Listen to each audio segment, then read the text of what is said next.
Hi, this is Dr. G. Bailey, and in this video, we're going to talk about genes, which is located in the topic 3.1.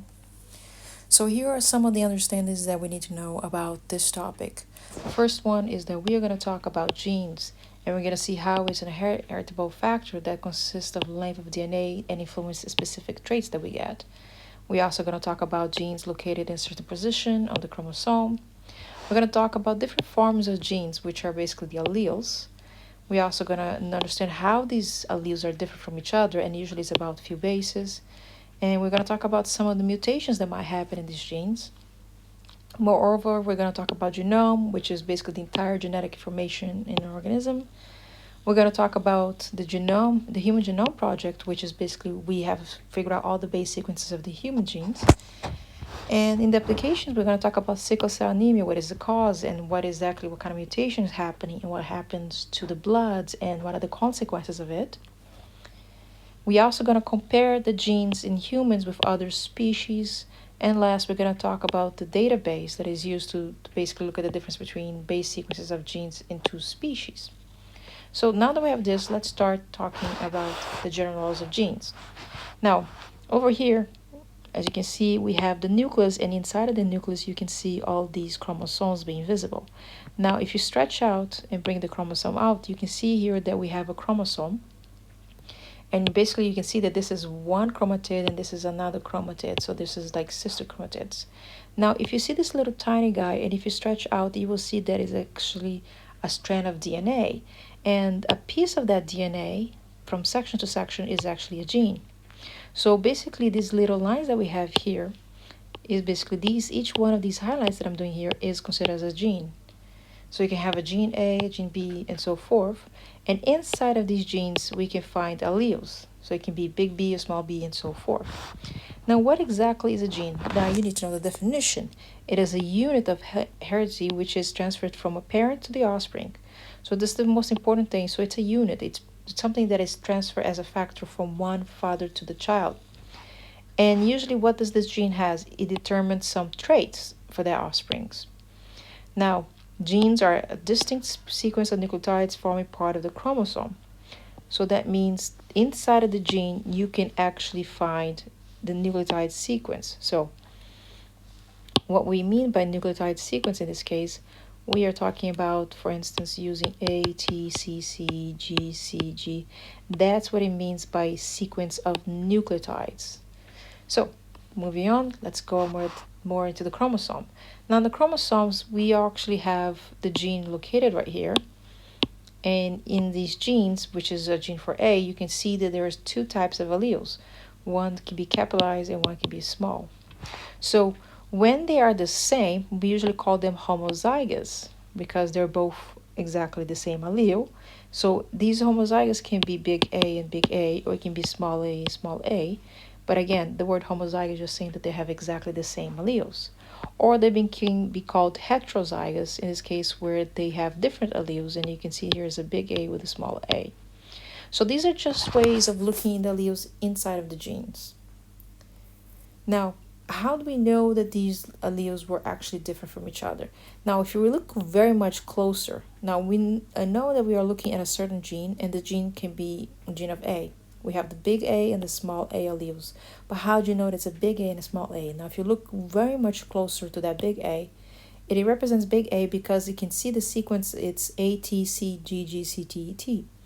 And then Y becomes little a because that means there is that one nucleotide that is different from this one. As you can see here, it has the G, while here we have the C. So obviously by changing one nucleotide, you can have different forms of allele. And that's why we have here as a definition that allele is one of two or more alternative forms of genes. So if you want to answer a question or define alleles, you just say that it's a different type of form of gene. Alleles are forms of gene, and if you just say forms of genes, that's a perfect answer for allele. Now, let's talk about gene mutations. When it comes to mutations, now we know that you can go to transcription and translation where the DNA sequence is converted into mRNA through transcription, transcribed, and then the mRNA is converted to a polypeptide through translation.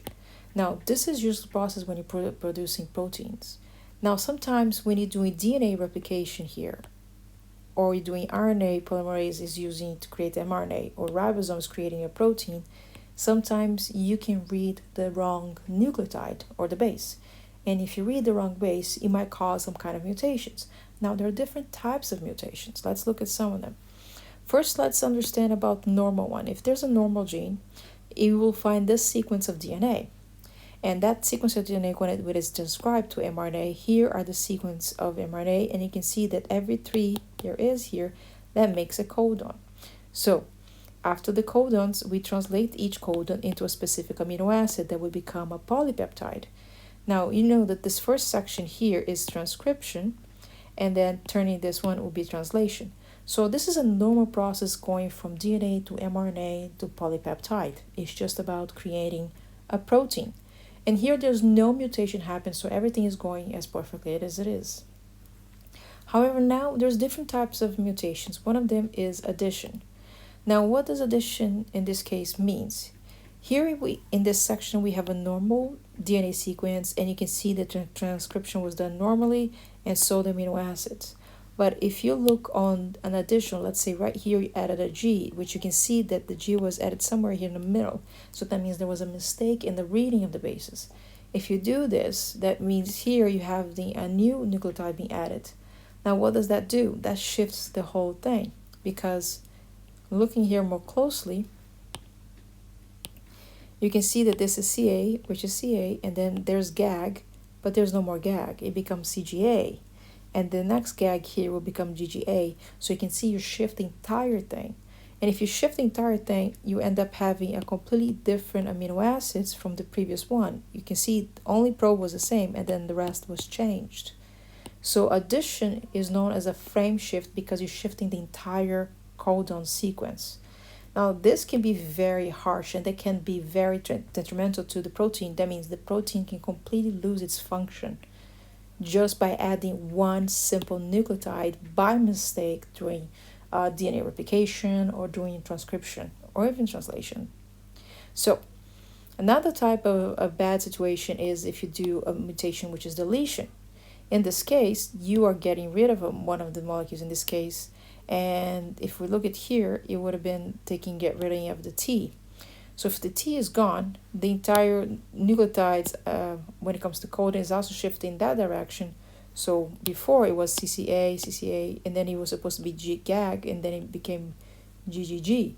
So by getting rid of one nucleotide, you also shift the entire process of amino acids. So it's not anymore plural, glu, cis, gly. It becomes proglycer. So that means what it did, another shame-first mutation, which that means you change the entire structure of the protein, which that means you change the entire function of the protein. So addition and deletions, these two are very detrimental to the protein. It might cause the protein to completely lose its function. Another one is called the inversion mutation. In this case, what I did is that the T and C has been flipped. And if that flip, you also are changing the position of the nucleotides in the codons. And by changing the position of the codons, look, you have changed one of the amino acids from before. Now, this only affects a small part of the gene. It's not like the previous ones. The addition and mutation, they made a whole shift. As you can see, it changed the entire sequence of amino acid. When it's inversion, it just changed one amino acid. So it might still cause problems for the function of the amino acid or to the protein, but doesn't necessarily mean that it's completely gone. Now, sometimes this can happen as in the case of you changing something, or for example like your substitution, in which nothing happens. And the reason why is because many codons can code for one amino acid. So here you have the normal DNA, and here you have the codons of the mRNA, and that leads to these amino acids the normal way. But then you have a substitution going on. What the substitution means? That means you're just changing the C to a T here, and that causes here to be A instead. Now, the interesting part about this is that if you look at this GGA and GAG, they both do what? They both, in the table of codons and stuff, they both code for glue. So even though there was a substitution that happened, that was a mutation, right? We put the T instead of the C. What happened is here that we still had a glue as an amino acid, and when you had the glue as amino acid, the change did not make any effect. There was no effect. So this is known as genetic code is degenerate. When we say the word degenerate here, we're basically saying that we have so many codons that can count for one amino acid. So one simple amino acid could have at least 4 to 6 codons. So you can switch from any of these codons and you're still going to get exactly the same amino acid, so forth. So sometimes substitution mutation is a totally okay case. Now, when is the substitution a disaster? It will be a disaster, for instance, is if here you can see the T was basically put out instead of G, and it turned into A, and what caused? It stopped the protein from being completely built up. See, it stopped at glue, and then you couldn't have these guys being added up. So you stop the production of the protein right in the middle, and that can cause the entire function of the protein to be gone. So substitution sometimes can be completely ignored because it just switched the codon, but you're still getting the same amino acid. Or sometimes the substitution can be a disaster in which stops the entire production of the protein. So when we talk about substitutions of mutations, we also can have a case where we can change complete the amino acids and affecting only one single codon. An example that you must know is about sickle cell anemia. It's a mutation that is substitution, and sometimes the substitution can be a huge effect seriously on the function, or it can be just a tiny little minor. But usually when there is such thing as substitutions, it can cause problems in the structure and eventually the function of the protein. This is where the cause come. So here in this chart, you can see there's so many different types of examples of substitutions, mutations that happen. Now we have the sickle cell anemia, which you must know because IB expects you to know. But there's like Collie syndrome, the G. Jean Jose, we have the E, we have the Sakaton, the Miwaki, and Arabia. We have so many different types of mutations, more likely the word substitution mutations, that can cause different types of diseases in the body. But the one that you must know is the sickle cell anemia by heart, because that's an expectation by the IB. Now, sickle cell anemia happens at the codon 6. And what happened is there's a change. You see the A here, which is gas, that is supposed to be the normal codon. What happened is its substitution, it goes to GTG. So from GAG, it goes to GTG. And then because you made that switch, right, you're going from this codon to this codon, that means you were supposed to have glue as amino acid, but actually glue is replaced by val. So that means you change the amino acid, and that means the structure of the sickle cell anemia will appear. What does that mean? Basically, the red blood cells usually look a very nice and rounded circle. But when you have a sickle cell, they become crescent, they become like a moon-like shape, and that means they do not function normally. What is the job of the hemoglobin? The job of hemoglobin is to carry oxygen. But if they become a crescent like these guys right here, then they can't carry oxygen, and then the person is always dizzy. So here you have to know this information. Here's how would you write an essay when it talks about sickle cell anemia. First, you have to mention that it's a base mutation. You have to mention it happens in codon number 6. What does it mean, number 6? It's just basically if you have an mRNA here, and you have the first codon, the second codon, the third, the fourth, the sixth, the seventh. So on the number 6, here it was supposed to be GAG. But what it had switched to GTG, that's what it means.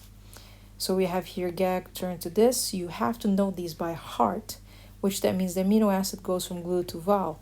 So these are things that you have to mention in the essay. Now you can say that the red blood cells, which are round, they become crescent blood cells. Now they're going from a nice little round to become crescent. When they do that, they stop carrying iron and oxygen. Because hemoglobin job is to carry oxygen in your blood around. But if it's like a crescent, it cannot carry at all. Now, if you don't have enough iron in your blood, that means you're not carrying enough oxygen. And if you don't have the oxygen, you become dizzy and tired more often. Now, moreover, sickle cell may cause clots. And if it clots, it blocks any kind of blood supply in the body. So that means you're not getting enough blood, which means you're not getting enough nutrients. And again, make the person very weak. And also, sickle cells are destroyed more rapidly than the normal cells. So that means the person who has sickle cell, they have a low red blood count, in this case, anemia. So if you want to get 100% on the assay, this here, 1 through 9, you have to know it by heart, all of this information. This information must be memorized, and there's no other way for you to get out of this. So once again, make sure you are mention the mutation, what type, which codon, which base has been changed, to which amino acid has been gone, what was before and what it became after, what does it stop, what are the symptoms that comes with sickle cell anemia, what does it do to the blood, and of course the amount of blood that there is. This information is repetitive, but if you know it really well, there's no chances of you getting points off from it. So here is just showing the picture of what it looked like. So we're talking that the mRNA had GAG, okay? It's not the DNA. So they might play the game with you and say, okay, so if the codon is GAG, what would be the DNA? The DNA is CTC for a normal hemoglobin. And GAG is found in the mRNA. And then you have glue, which is found in the protein. But when there is a mutation, what's happening is that the A here has been changed from the T on the DNA section, and that leads to GTG. In this case, it's U. So this case, the mRNA has going on, and this leads to Val. So it's very important that you remember this information in order to pass on when you're talking about sickle cell anemia. Now let's talk about genome. What does the genome mean? Genome basically means the study of the entire genetic information of that one organism. So it's just the total amount of DNA that you can find in a human or in a plant.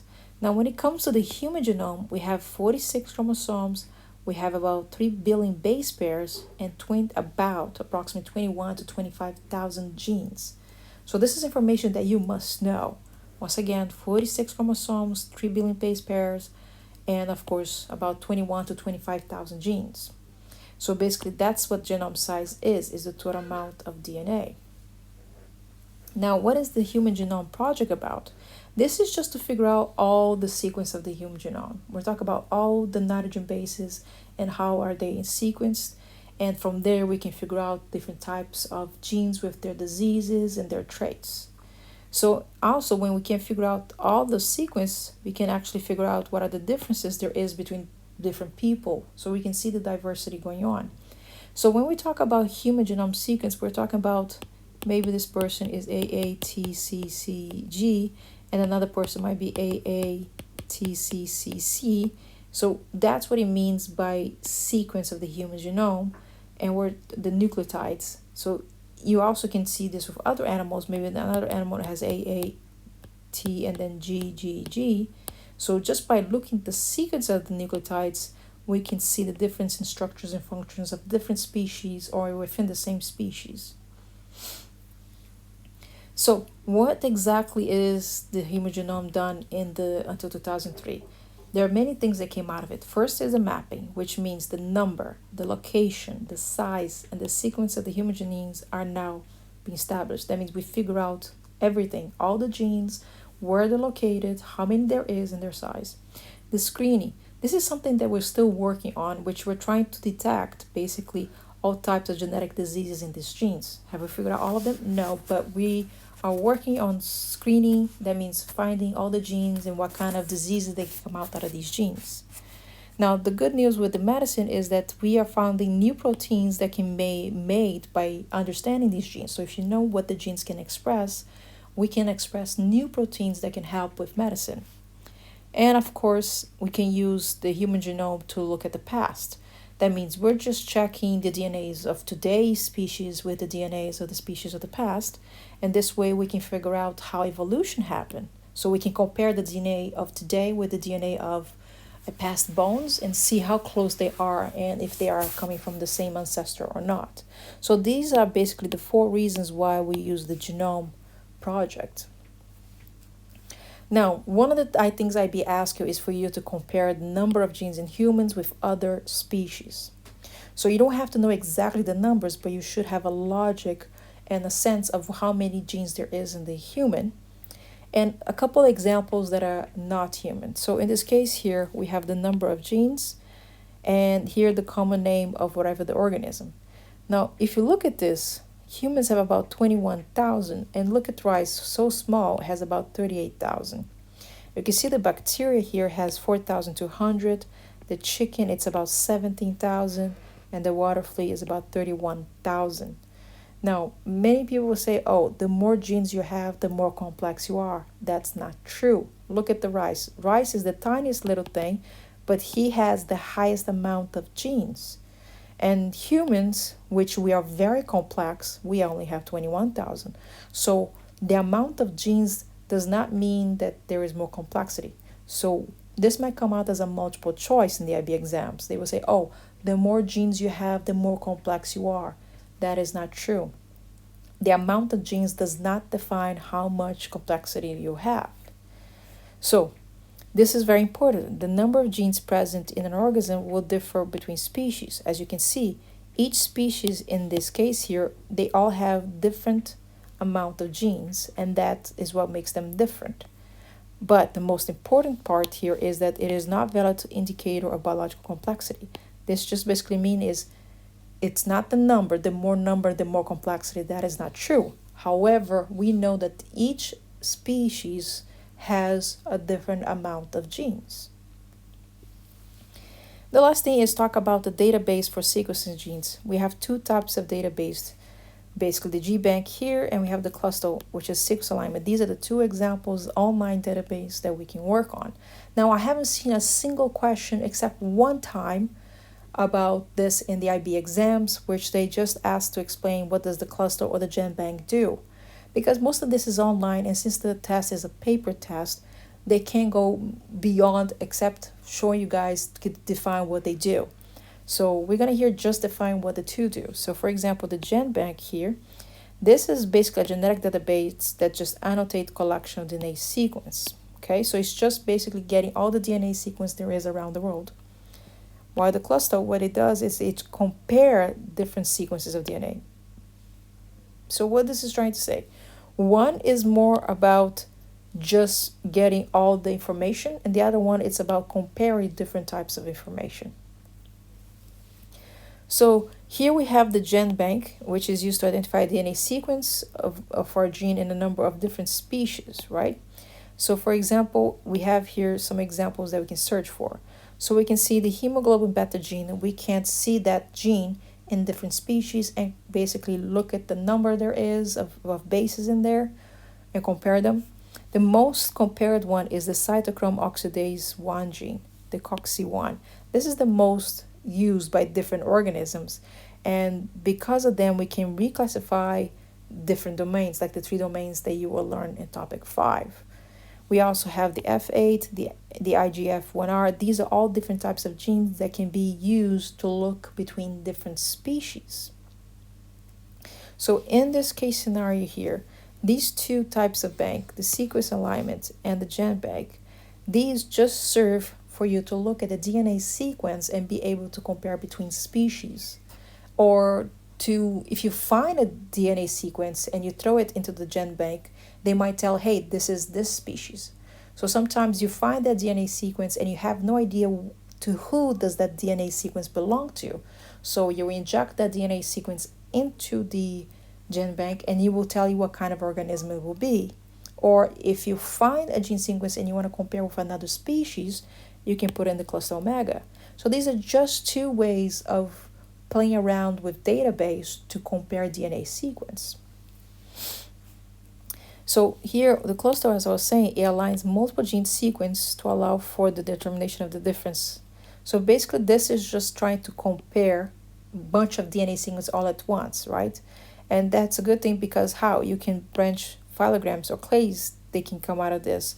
So that means when you compare different animals, you can create that clade that you will learn in topic 5, in which you can have different type of species, where here you can have the ancestor And then here you can say the species 1, species 2, species 3, species 4. And you separate them because you have looked at what? At their DNA base sequence.